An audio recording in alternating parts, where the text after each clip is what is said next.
Hello and welcome to Spectrum News at 12. I am Uyai Anyaka, coming to you live from the beautiful hills of Ibiakuran.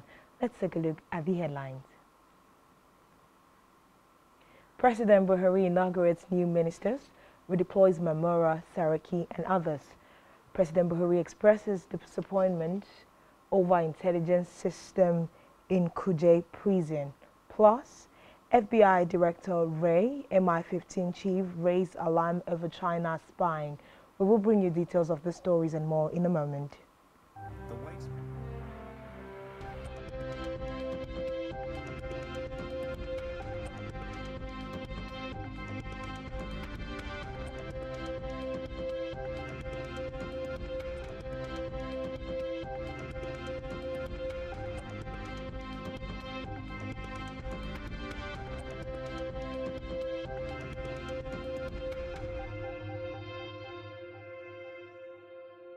First in our news today is a report that President Muhammadu Buhari has warned that any of the 7 newly inaugurated ministers caught in corruption practices would face the full wrath of the law.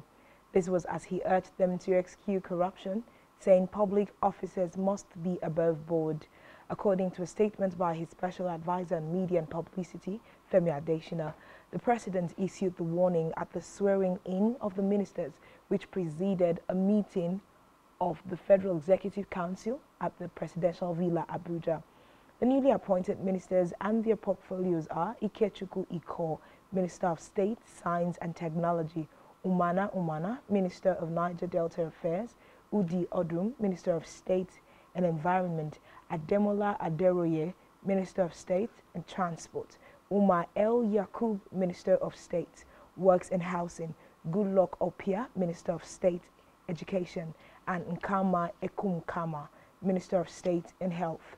Meanwhile, Buhari reassigned 4 ministers during the inauguration, which include Minister of Science and Technology, formerly Minister of State, Health, Adeleke Mamora; Minister of Transportation, formerly Minister of State, Works and Housing, Maazu Sambo; Minister of State, Niger Delta, formerly Minister of State and Environment, Sharon Ikiezo; and Minister of State, Mines and Steel Development, formerly Minister of State Transportation, Gbemisola Saraki.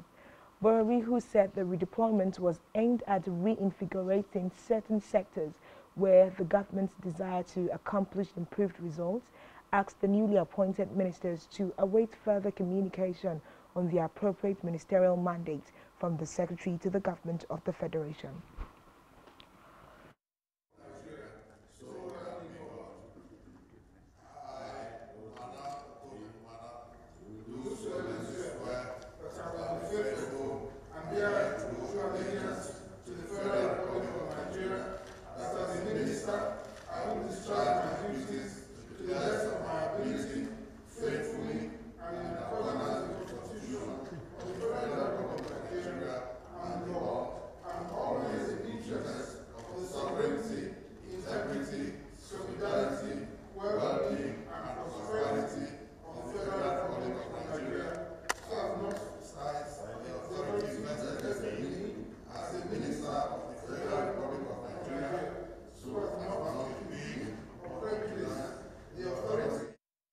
In the meantime, President Muhammadu Buhari says he is disappointed with the intelligence system and utilization at the Medium Security Custodial Center, Kuje, in Abuja.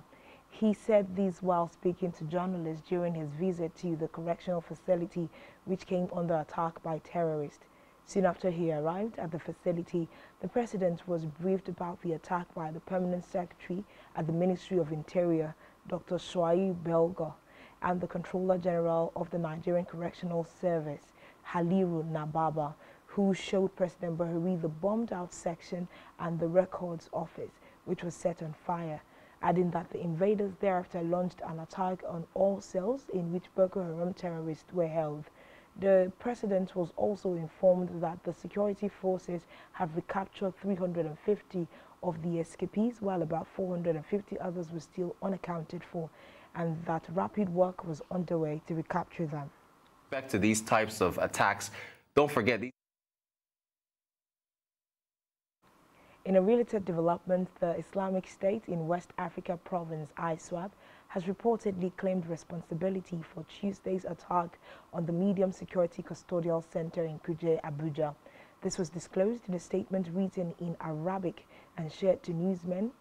A translation of the statement reportedly read, Tuesday night appeared to be the appropriate time for armed non-state actors to strike in the nation's capital as they invaded the correctional facility, freeing hundreds of inmates in the process.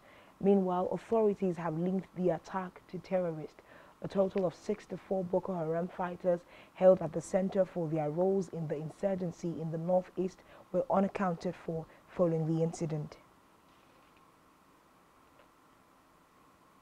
Away from that, the Inspector General of Police, Alkali Usman, has said that all the 10,000 recruited constables who completed their training would be posted to their local government areas of origin for effective community policing. Speaking at the passing out of 467 constables in Ilorin, Kwara State, Alkali said that the police recruitment was part of efforts to tackle the prevalent security challenges in the country. The Inspector General, who was represented by Ede Ayuba, the Assistant Inspector General of Police, Zone 8, said police staff strength as at 2016 stood at 370,000, prompting President Muhammadu Buhari to commit his administration to recruiting 10,000 fresh police officers every year. According to him, the plan is to add 280,000 police officers to the current number, to make the combined strength of the police to be at 650,000. The IGP also charged the new police personnel to see Nigerians as their employers and reflect the true professionalism for which they have been trained. All of you, the graduating recruit constables, are coming into a reformed police force that is experiencing an ethical rebate, and that is increasingly well equipped, well motivated, and appropriately oriented and positioned to take the war against crime to the fortress of criminal elements.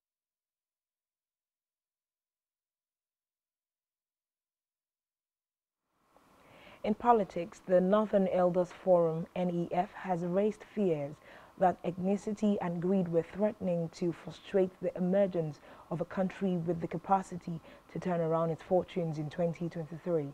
The organization expressed concern over developments in many aspects of Nigerian politics as they relate to preparation for the 2023 elections and beyond.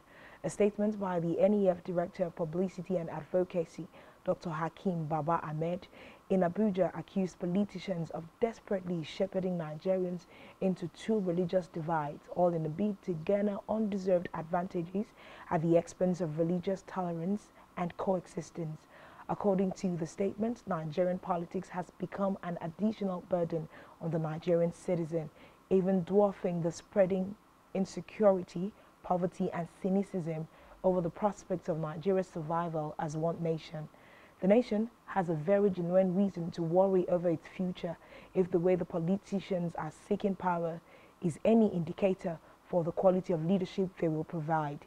Dr. Hakeem noted that the prospects for safe conduct of electoral activities and a free and fair election are being threatened by the conduct of the politicians, urging that Nigerians must find the resolve and the strength to step back and pull the nation away from its current precarious position.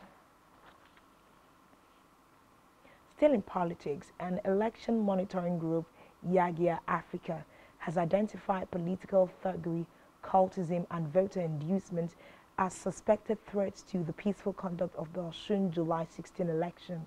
A statement by the Director of Programs, Cynthia Mbambalu, and Yagia African Board member, Ezenwa Mwagu, who lamented that voter inducement was reported in Ife Central, Ife North, Ife Dayo, Ilesha West, and Odo or 10 local government areas of the state, noting that the organization also received reports of activities of cult groups and violence during political campaigns in Ejigbo and Osogbo councils.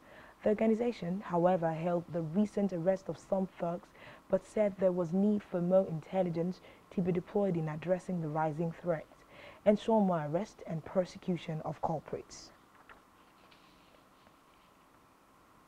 The Lagos State Police Command and the Lagos State Traffic Management Authority have started investigations into the alleged extortion of motorists in the Bega-Isheri area of the state. The State Commissioner of Police, Abiodun Alabi, has summoned the divisional police officers in other areas where some motorists' alleged extortion rates were high.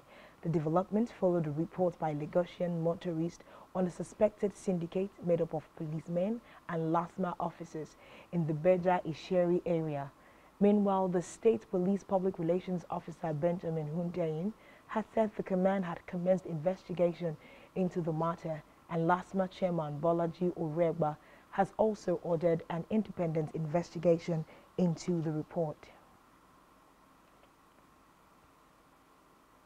Back here, the people of Ikoresi and Enibesikwa Sultan local government area have decried the state of their roads, with a call on government to fulfill lingering promises, stressing that one of the roads meant to serve as a highway connecting southern Iran and Itumbang has enduringly been in deplorable state. Speaking with Spectrum Television, the village head Itidong Okonosuko and other members of the community shared their plight, narrating how successive governments have continued wooing the community with promises that never materialized. They further lamented how the road situation has negatively impacted their economic strides and general trade goals. Our correspondent has the rest of the report. Basic amenity that every society needs to run and sustain its daily activities, including growing and sustaining its economy. The people of Ikaresian village in Ibesibo expressed difficulty in a number of issues hampering their livelihood as a community. Speaking with Spectrum Television, the village head Etidong Okonosukwa expressed some of the difficulties that they have with the roads.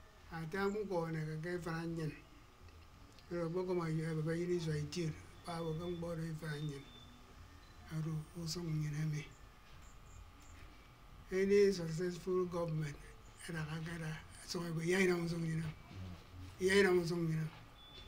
the only road leading to no circles, which is not that.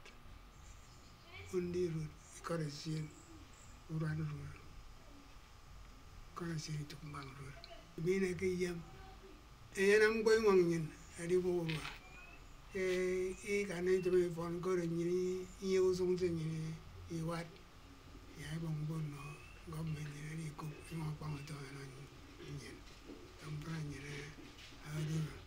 In Africa, the number of people affected by hunger globally rose to 828 million in 2021, an increase of about 46 million since 2020 and 150 million since the outbreak of the COVID-19 pandemic, according to a new United Nations report that provides fresh evidence that the world is moving further away from its goal of ending hunger, food insecurity and malnutrition in all its forms by 2030. The 2022 edition of the State of Food Security and Nutrition in the World SOFI report presents updates on the food security and nutrition situation around the world, including the latest estimates of the cost and affordability of a healthy diet.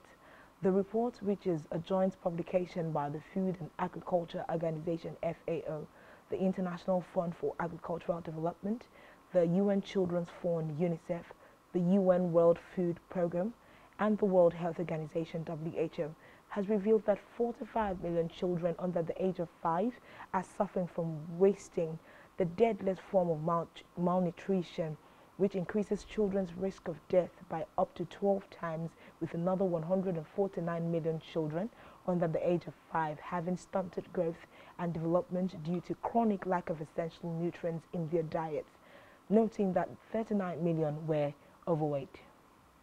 Projections show that we could still be facing chronic hunger in 2030, at the same level as in 2015 when the 2030 agenda was launched. This is a shocking report card of our efforts to end hunger, and we can and we must do better. We call for government to replace policy measures that are insufficient, inefficient, and unsustainably and inequitably, with measures that incentivize the production and consumption of nutritious food, make the health diets more affordable. We have also seen that extreme poverty has increased. substantially. We have lost close to a decade of extreme poverty reduction. We have also seen that inequality is going up. And in addition, of course, all the indicators of nutrition are not going in the correct. Meanwhile, at least 27 million people are facing food insecurity in the Democratic Republic of Congo, according to the United Nations.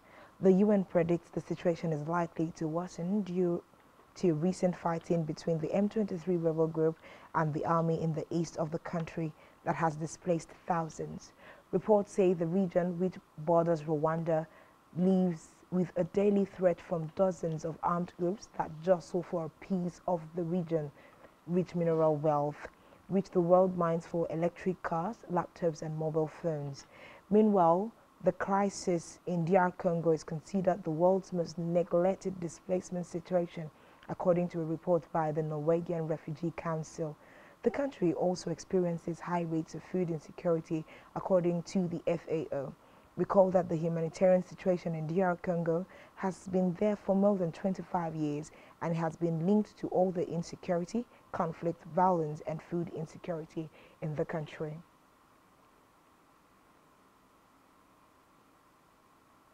On the foreign scene, Ukraine's President Volodymyr Zelensky said the Western artillery that have received started working very powerfully on Wednesday, noting that its accuracy is exactly as needed as Ukraine's defenders have inflicted very noticeable strikes on depots and other spots that are important for the logistics of the Russian occupiers and has significantly reduced the offensive potential of the Russian army.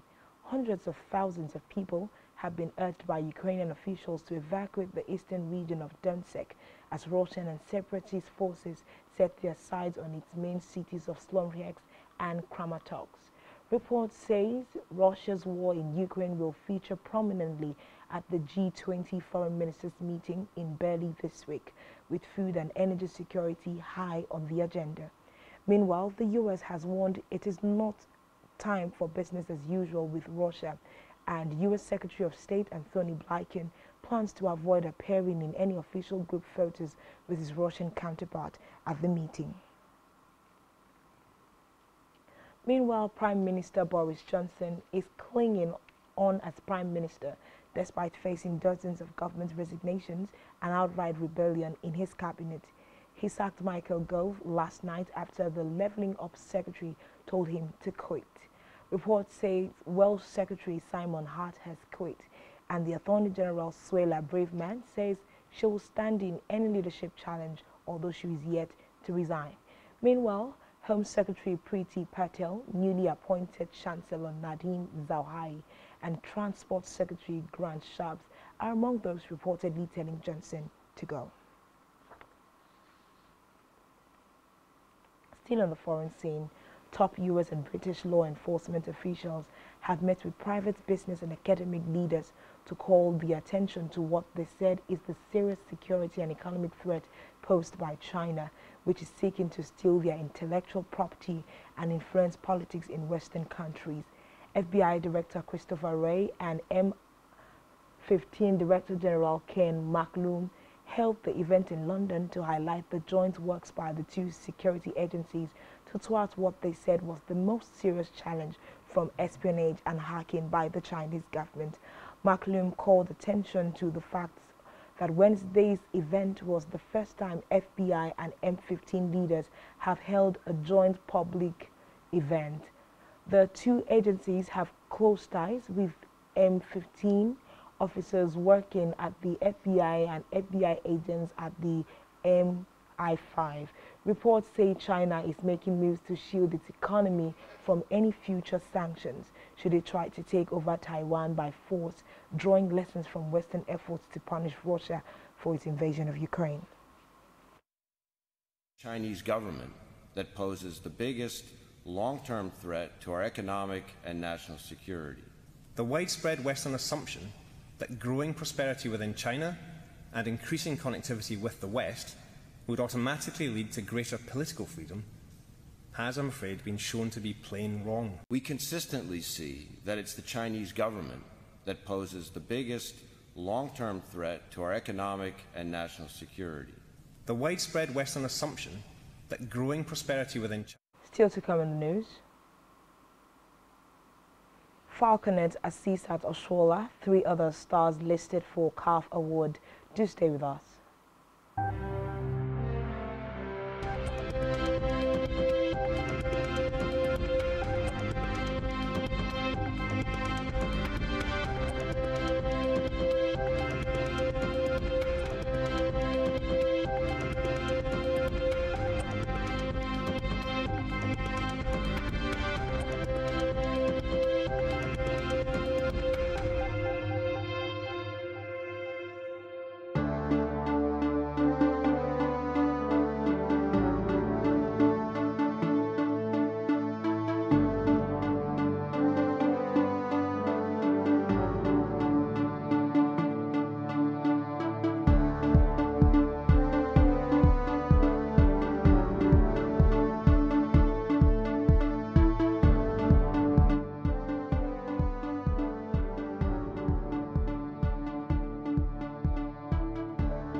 Thanks for staying tuned.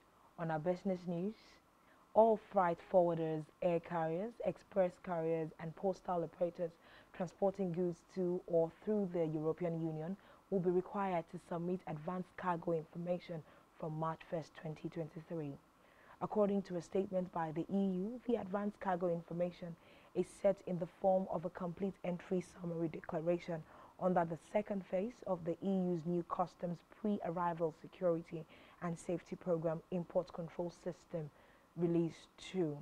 The EU import control system, ICS2, is a large-scale initiative meant to enhance customs oversight of the movement of goods prior to their arrival at the EU external borders through air, maritime, land and inland waterways.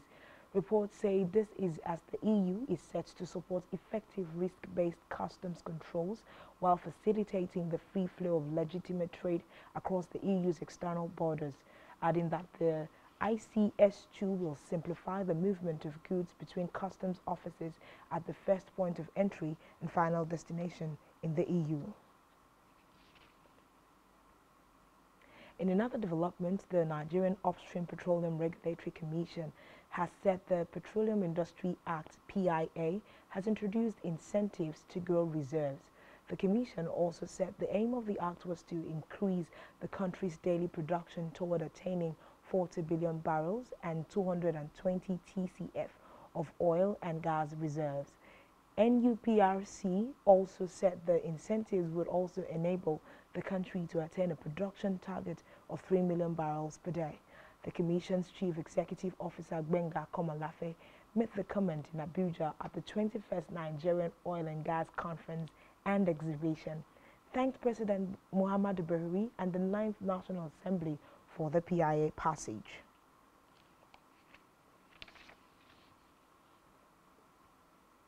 In health, an audit of the COVID-19 grants given to the federal government of Nigeria through the Global Fund has revealed $19.6 million worth of procurements related to COVID-19 were awarded to contractors without financial statements and unregistered businesses, among others. This was contained in the fund's audit report, which stated that the organization found frauds in the $19.6 million worth of procurement, broken down into $7.5 million, $3.5 million, and $8.6 million, respectively.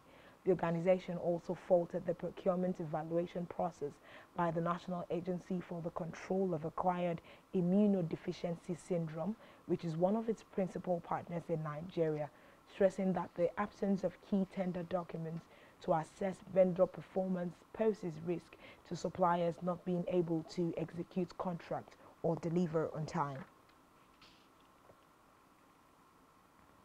Meanwhile, the Nigeria Tobacco Control Alliance has urged the federal government and all stakeholders to intensify enforcement of the ban on tobacco advertising, promotion and sponsorship in the country. The group said tobacco advertisements persist in Nigerian movies and digital spaces despite the ban placed by the National Tobacco Control Act of 2015.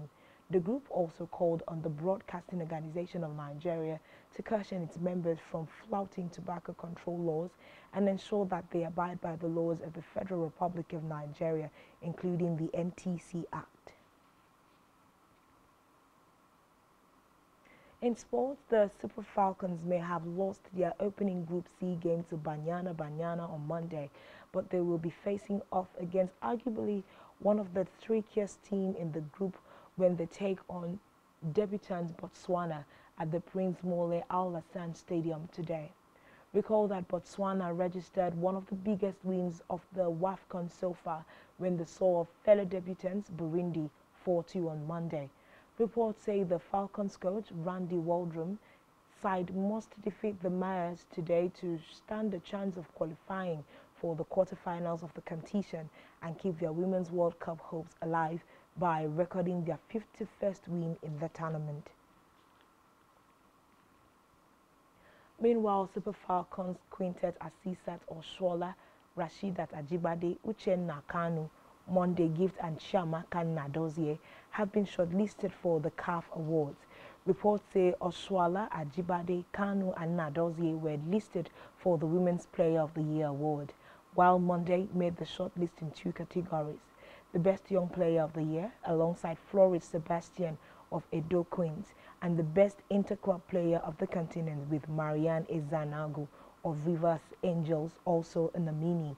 Recall that Monday was named Player of the Season in the Nigerian top flight and was also top scorer last term.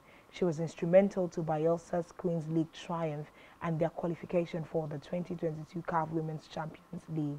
Meanwhile, the list for the Women's Player of the Year is made up of 30 women from 12 countries and has South Africa leading the pack with 6 players. On entertainment news, the Nigeria Tobacco Control Alliance has urged the National Broadcasting Commission to prohibit smoking in the upcoming Big Brother Naija Season 7. In a press statement signed by its program officer Chibuike Nwakorie and made available to newsmen, the group also urged the federal government and all stakeholders to intensify enforcement of the ban on tobacco advertising, promotion and sponsorship in the country. Recall that Big Brother Naija Season 7 is set to kickstart this July. Still on entertainment, rapper M.I. Abaga is soliciting financial support for his colleague Idris Abdul Karim, who is battling kidney failure. The Jaga Jaga Singers management on Wednesday announced the health predicament of the music star via his Instagram page, appealing for prayers and good wishes. The management informed Idris has been scheduled for an emergency surgery later this month. MI, who disclosed that he received the sad news about his colleague's travails on Tuesday, appealed to the public to join hands and save him by making donations into his account.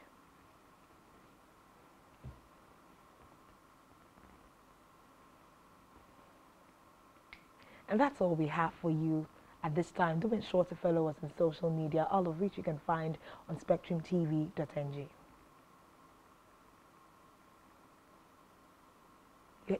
You have been watching Spectrum News at 12. I am Uyaya Nek, and thanks for watching and do enjoy the rest of your day.